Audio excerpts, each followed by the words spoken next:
law. Let's talk about just the project of uniting this country. And right now, we have a major divide in this country. And at a certain point, we're going to have to look 360 degrees across the board and say, all right, we're all laying down arms. We're going to agree to be one nation. We're going to agree to disagree on the issues where we disagree most profoundly, to say that we are still going to be bound by a common set of principles as Americans. Take abortion, right? This is one where they say there's going to divide the country to a breaking point. I've stood for policy, and it's a mystery to me. I'm the only Republican who has advocated for this. I think it's a winner politically, but I think it's also the right thing to do. They say, okay, you can't find common ground on abortion. How about this one? Tell me, we got three guys here at the table. Let's talk from man to man on this.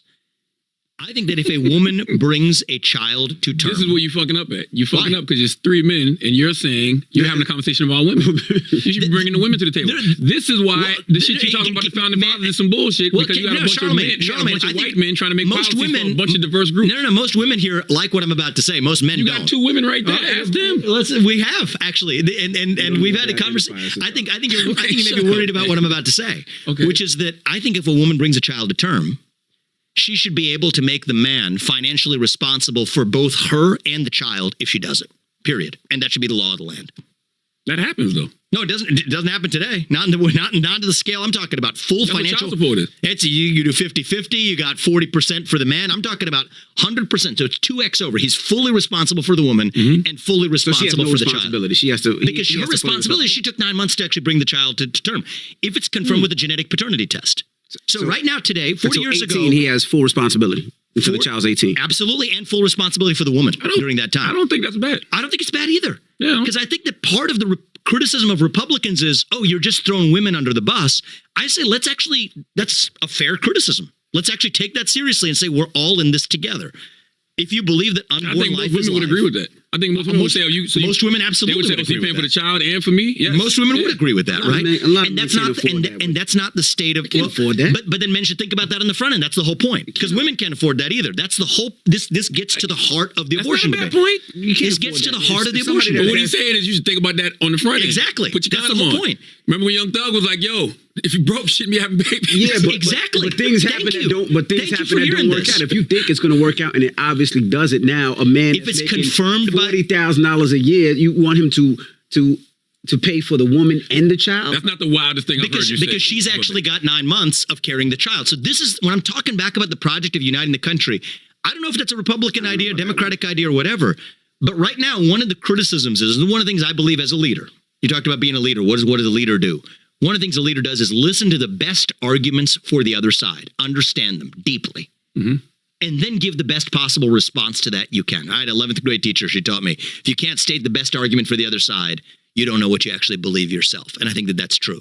And here on this question, the best argument for the other side is, how are you only putting this responsibility on women to say, okay, you stand for life and all of that, but how come that only falls on the woman? My answer is it shouldn't. So nature has made a decision, and some people will be offended at us saying this, but only women have children. Okay, I believe that's a biological fact. Some people may disagree with that.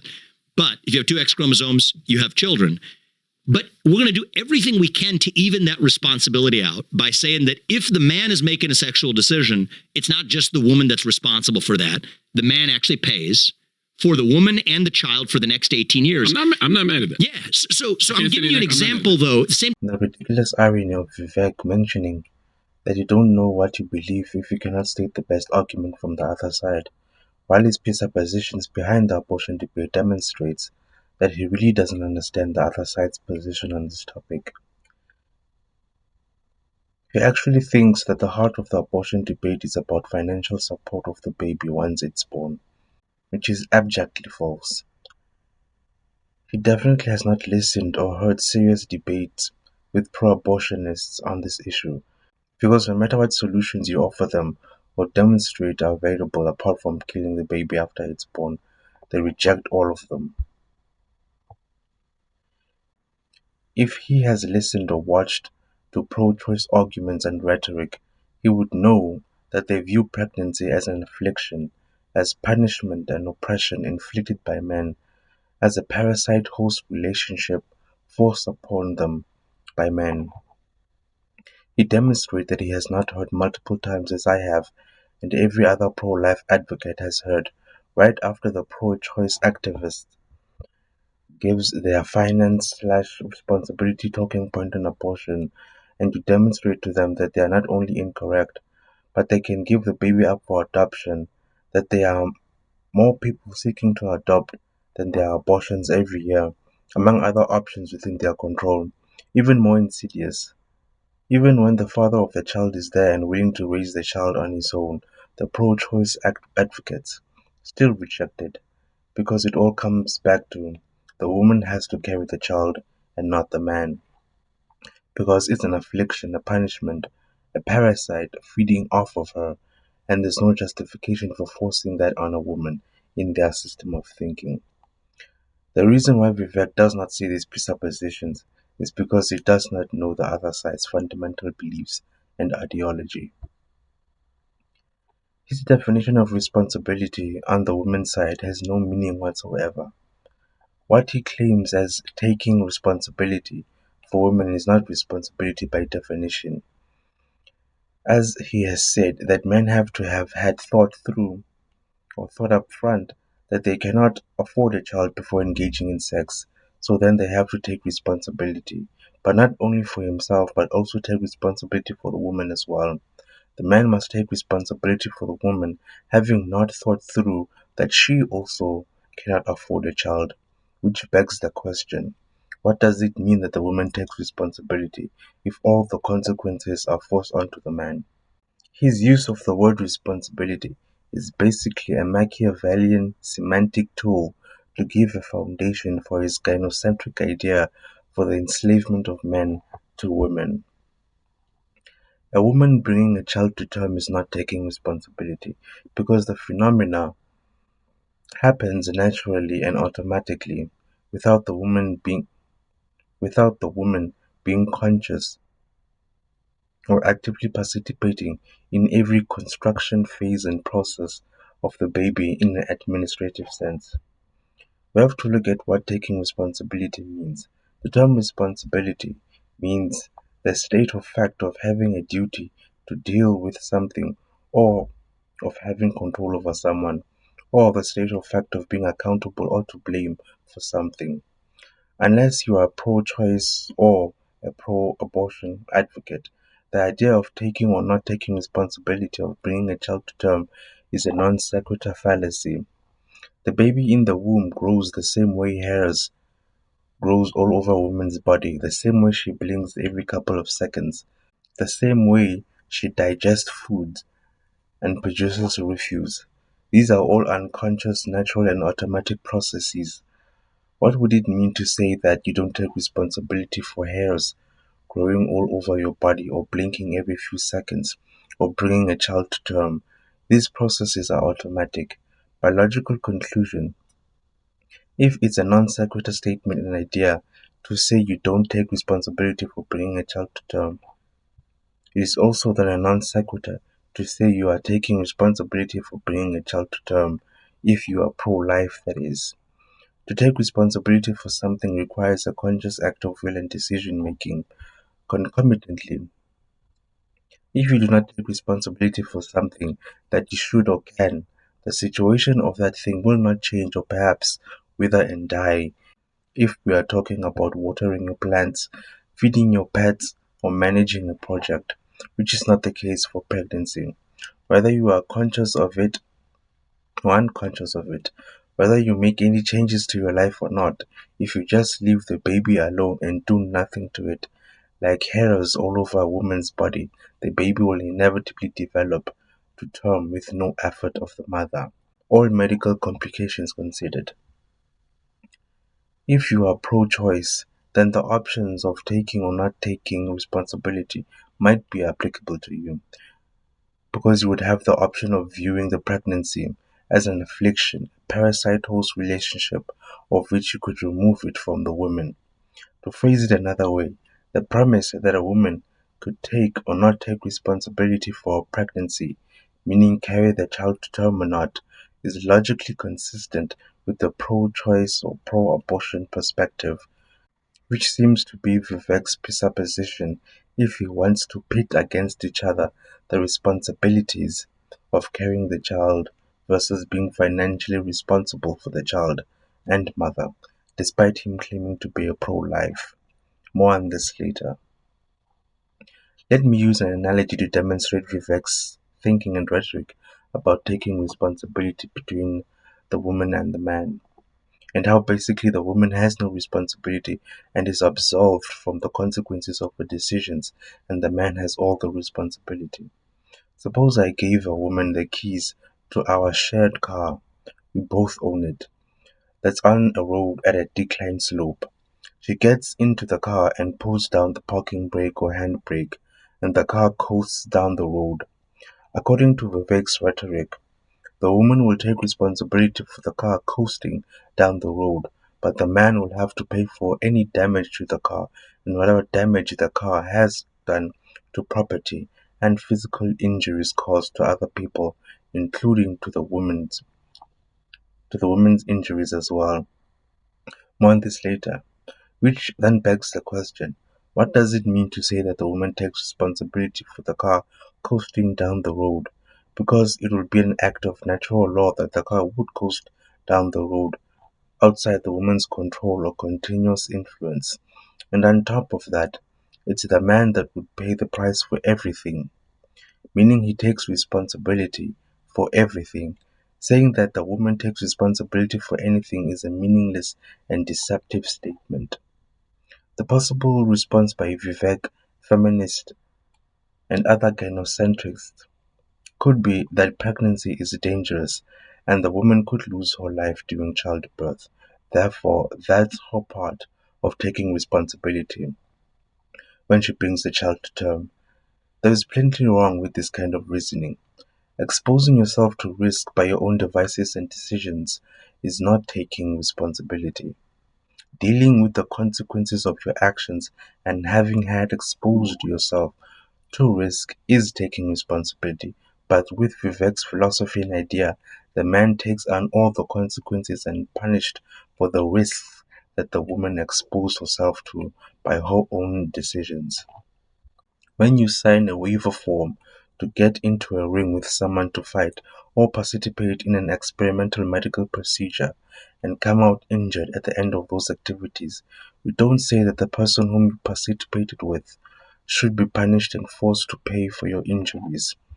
And your part in taking responsibility for your injuries in those situations would have been only consenting to exposing yourself to the risk and not the consequences that follow. That's not how it works.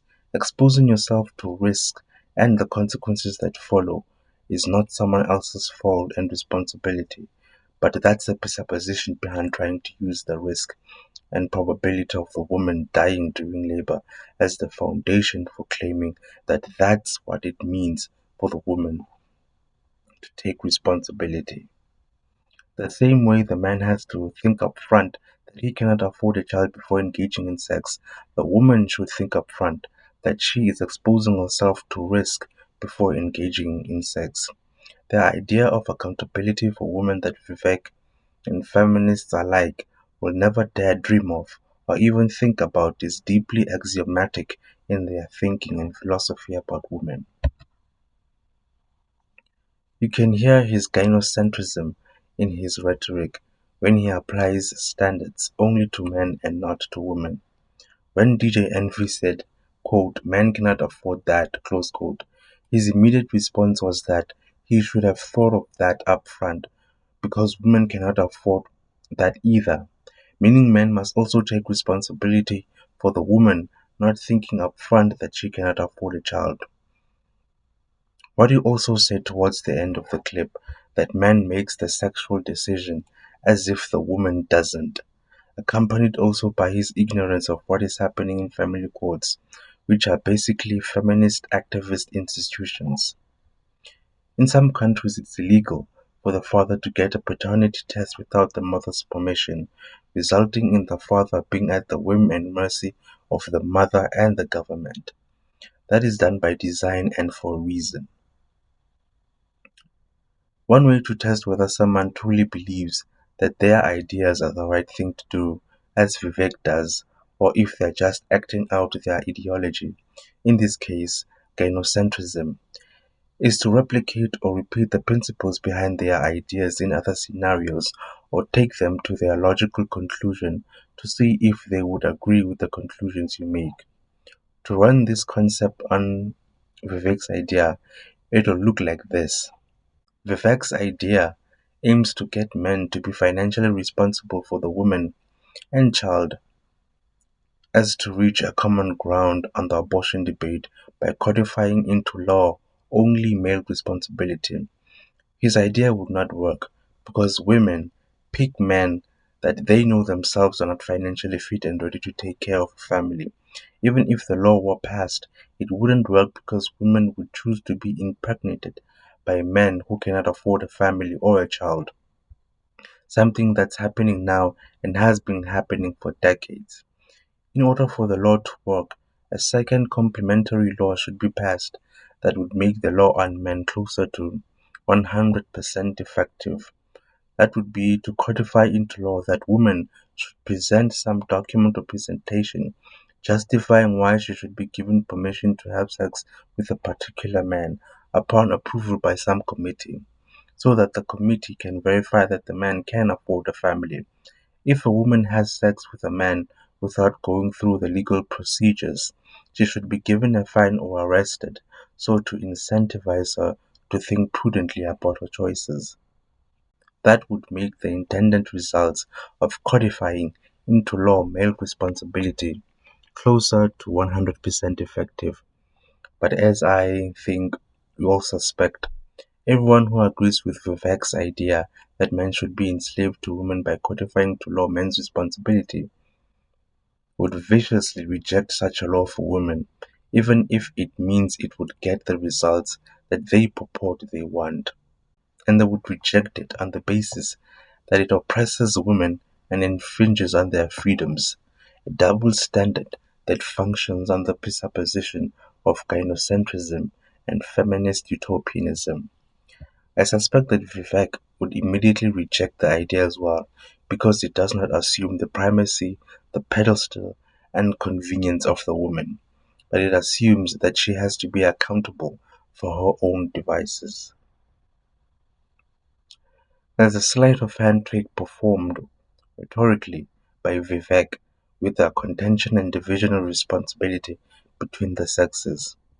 He has arbitrarily and prejudiciously determined as a legal presupposition or concept that there is a set of two mutually exclusive tasks of duties or responsibilities that need and can be attended to in relation to having a baby, and those two tasks of responsibilities can and should be evenly distributed between the father and the mother. Since there are two, each parent should do one of each. These tasks are 1. Carrying the baby, and 2. Financially supporting the family. The problem with that arbitrary defining of those categories is that the father by default cannot carry a child biologically, which then results that he has to be enslaved by the state to the mother because the woman had to carry the child and bring it to term. That was her end of her responsibility. Now the father needs to be 100% financially responsible for the mother and the child because it's his end of his responsibility.